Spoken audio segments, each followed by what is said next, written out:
L'inspecteur principal des douanes d'Ibrahim Mahamat Hassan a été enlevé ce lundi 15 janvier aux environs de 17h dans la zone frontalière entre le Tchad et le Cameroun, précisément à Touboro, par des individus non identifiés. Il était un cadre du ministère des Finances, du Budget, plus précisément des douanes tchadiennes, en service à l'école régionale des douanes de l'Afrique centrale basée en Guinée équatoriale. Une délégation de l'Institut tropical et de santé publique venue de Sus, conduite par le professeur Jacob Zingstag, a été reçue en audience ce 15 janvier par le ministre de la Santé publique et de la Prévention, Dr Abdelmadid Abderrahim.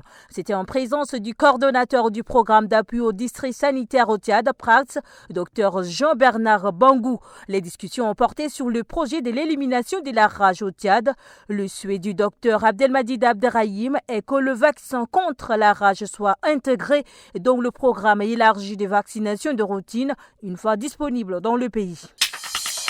L'armée malienne a annoncé lundi avoir tué une dizaine de terroristes au cours des frappes effectuées dans le nord du pays. C'est après avoir détecté l'emplacement d'une réunion des terroristes en pleine préparation d'attaque dimanche dans la région de Ménaka que 2 frappes ont eu lieu à Ikadeon, a souligné l'armée dans un communiqué.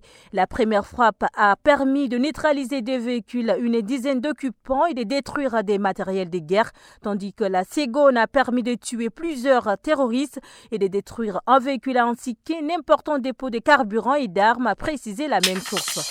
Ali Maman Lamine Zeine sera en Russie à la tête d'une importante délégation. Lamine Zeine est accompagné des ministres de la Défense, du ministre de l'Énergie et des Mines et du Commerce.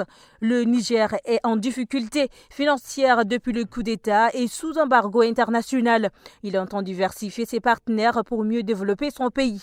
C'est la première fois depuis sa nomination que le Premier ministre nigérien effectue un déplacement à Moscou. Ce premier déplacement permettra, dit-on, à Niamey de diversifier ses partenaires, notamment dans le domaine de la défense, de l'énergie et de l'agroalimentaire.